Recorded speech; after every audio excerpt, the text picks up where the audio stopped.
Los factores criminógenos. Tuve ocasión en mis estudios sobre la criminalidad en Francia en 1881 de reunir en 3 grupos naturales todas las causas tan diversas que determinan la delincuencia y que hasta entonces o bien habían sido indicadas de un modo fragmentario y desordenado, sin orden de causalidad, como en los 2 capítulos de Bentham, en los escritos sobre estadística criminal y en la obra de Lombroso, o bien habían sido agrupadas, a propósito de otro fenómeno de patología social, el suicidio por Morselli, en series mejor organizadas, aunque todavía débilmente ordenadas. Considerando que las acciones honradas o deshonradas del hombre son siempre el producto de su organismo fisiológico y psíquico y de la atmósfera física y social en que ha nacido y vive, he distinguido pues estas 3 categorías: factores antropológicos o individuales del delito, factores psíquicos y factores sociales. Los factores antropológicos inherentes a la persona del criminal son el primer coeficiente del delito, y toda vez que el criminal, igualmente que cualquier otro hombre, puede ser considerado o como individuo aislado y por lo tanto mirado por el lado fisiológico o por el psíquico, o como miembro de una sociedad, y como tal teniendo con sus semejantes diversas relaciones, los factores antropológicos del delito se clasifican en 3 subdivisiones. A la primera subdivisión, constitución orgánica del criminal. Pertenecen todas las anomalías orgánicas del cráneo y del cerebro, de las vísceras, de la sensibilidad y de la actividad refleja, y los caracteres corporales en general, tales como las particularidades de la fisionomía y del tatuaje, que han sido ilustrados por los numerosos trabajos de la antropología criminal y reunidos y completados de una manera luminosa en la obra de Lombroso, a los que seguirán investigaciones nuevas cada vez más numerosas y fecundas. A la segunda subdivisión, constitución psíquica del criminal, corresponden las anomalías de la inteligencia y de los sentimientos, sobre todo del sentido social, y todas las particularidades de la literatura y del argot de los criminales. Sobre todos estos puntos se han recogido ya elementos suficientes, los cuales se enriquecerán más después del desarrollo preliminar que es necesario dar a las investigaciones orgánicas, porque en la génesis del delito el temperamento moral propio de los delincuentes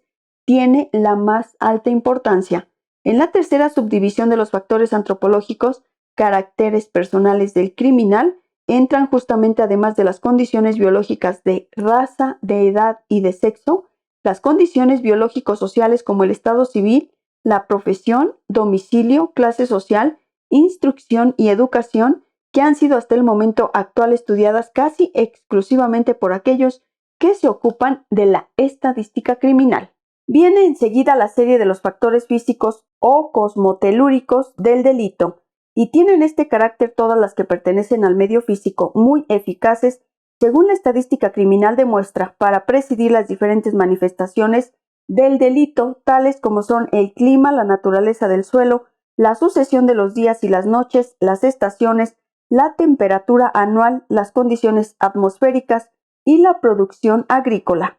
Queda por último la categoría de los factores sociales del delito, que resultan del medio social en que vive el delincuente, como la densidad diferente de población, el estado de la opinión pública y de la religión, la constitución de la familia y el sistema de educación, la producción industrial, el alcoholismo, la organización económica y política, la de la administración pública, justicia y policía judicial, y en fin, el sistema legislativo civil y penal en general. Hay allí, en suma, una multitud de causas latentes que se complementan, enlazan y combinan en todas las funciones, aun con las menos aparentes de la vida social, y que escapan casi siempre a la atención de los teóricos y de los prácticos, de los criminalistas y de los legisladores. En esta clasificación de los factores del delito, aceptada por la mayor parte de los criminalistas, sociólogos y antropólogos, me parece no solo más completa y mejor ordenada que la de Bentham y de Morselli, sino también más exacta que aquellas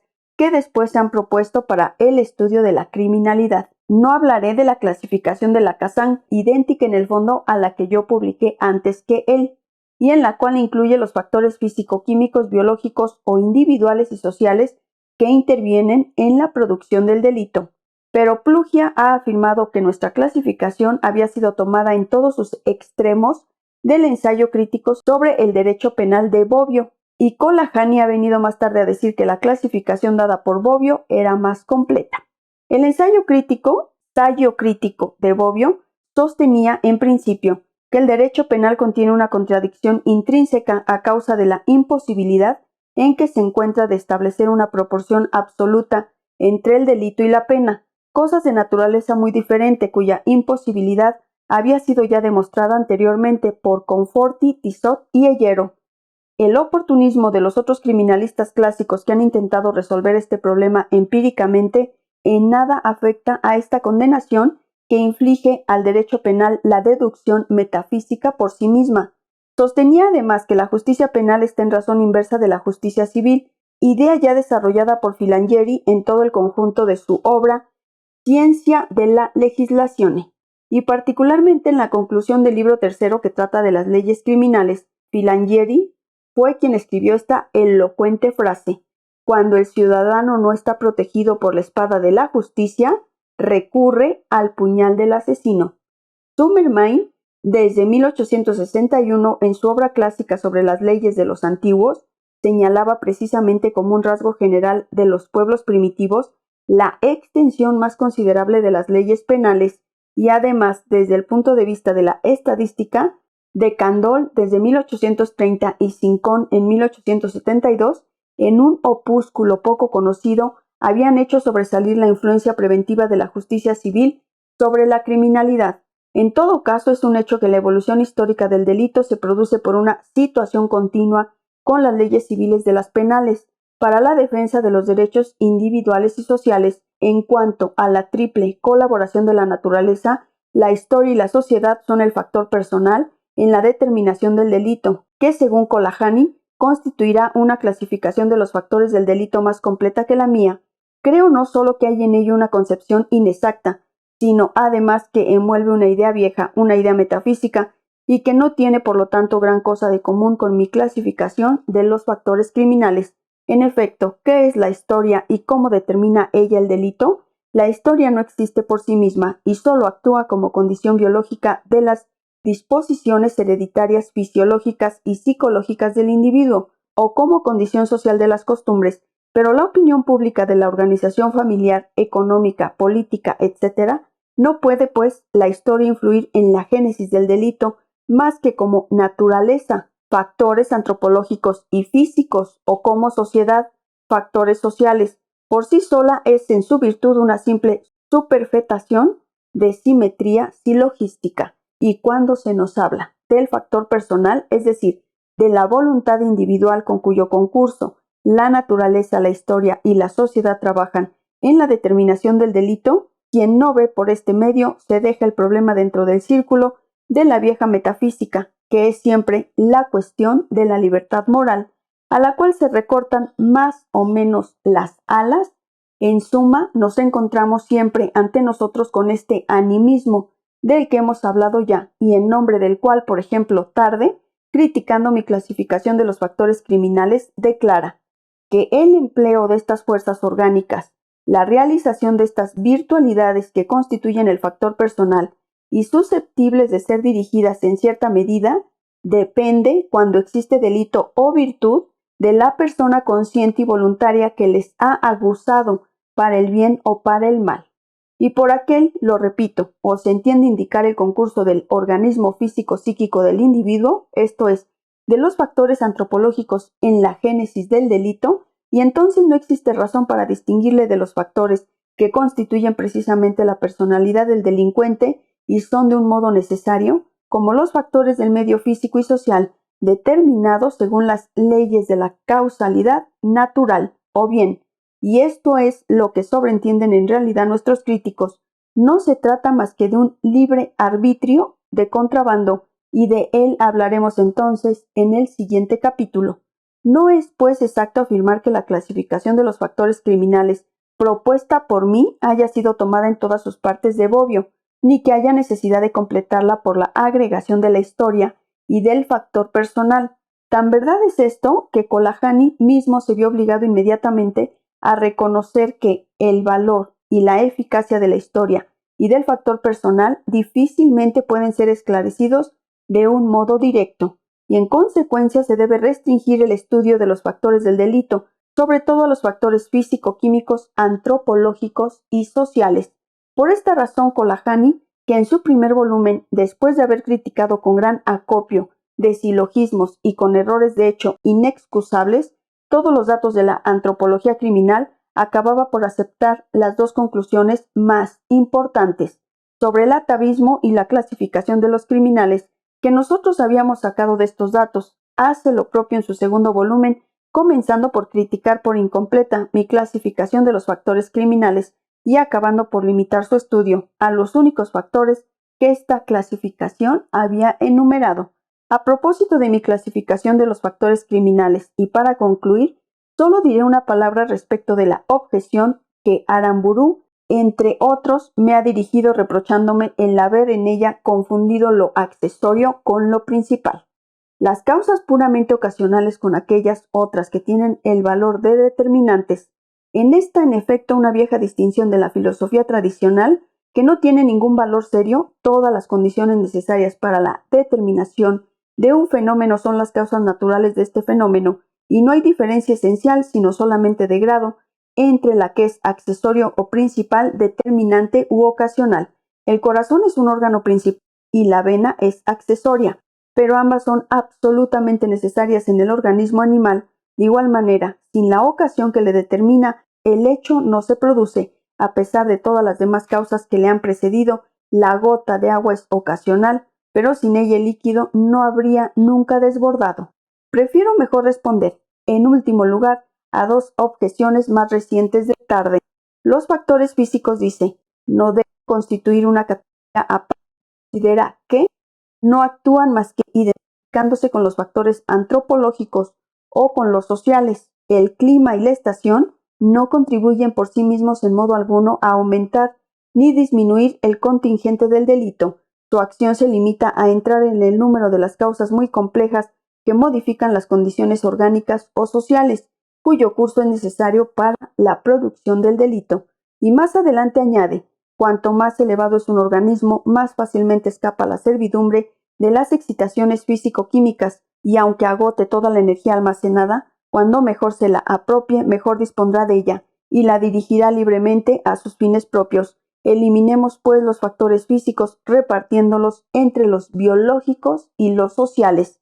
dejando para este capítulo siguiente la cuestión referente a esta pretendida libre dirección que todo organismo superior afirma poder dar a las energías físico-químicas de donde surge su vida, manifiesto solamente como respuesta que, en este caso, los factores sociales no influyen por sí mismos más que identificándose con las condiciones biológicas del delincuente. Por esto, la miseria, las costumbres, las tradiciones, el orden político, etc., son impotentes por sí mismos con el clima si su influencia no pasa a través de un organismo humano determinado que reacciona con una actividad honrada o criminal.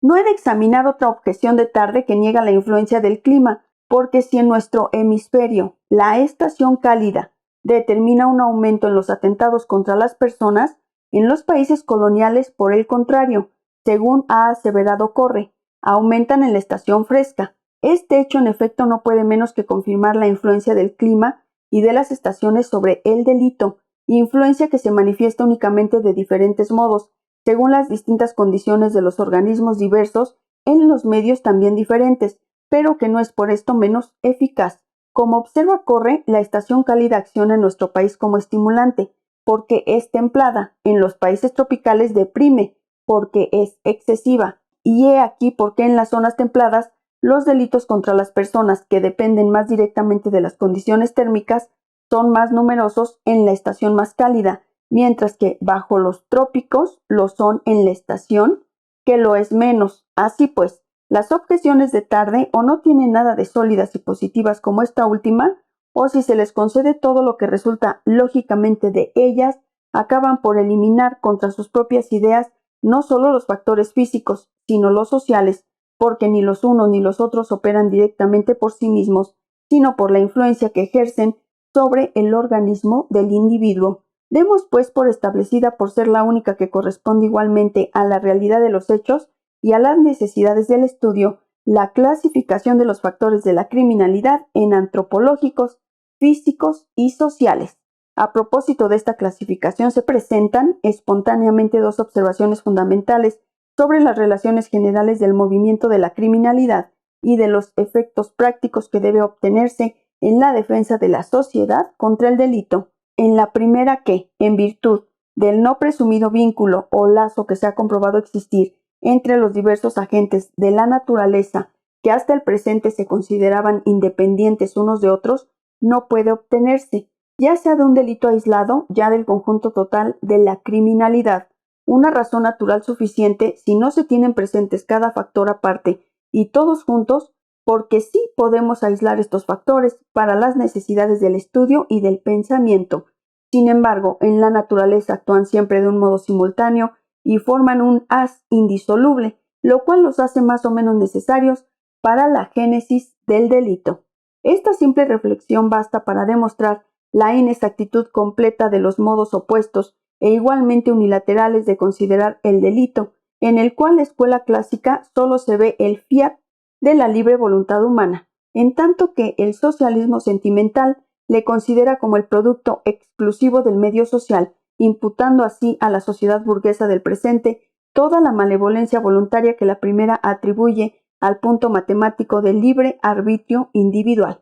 La segunda observación es que si los factores criminales de las tres clases que yo acabo de enumerar concurren siempre juntos a determinar el delito, su fuerza productiva es diferente, no tanto en un sentido absoluto como en razón del predominio del uno o del otro, según las diversas categorías de los delincuentes. Se pregunta, en efecto, si los factores antropológicos son, absolutamente hablando, más o menos influyentes que los factores físicos o los sociales. ¿Es este un problema insoluble por estar mal planteado? Es como si se preguntara qué contribuye más a la vida de un mamífero, si la atmósfera o el corazón, porque el caso es que si uno de los dos falta, el efecto final desaparece. Pero si consideramos las diferentes categorías de delincuentes, podemos decir que si los factores físicos ejercen una acción casi igual sobre todos los delincuentes, los factores antropológicos predominan en la actividad criminal de los criminales natos, locos o pasionales,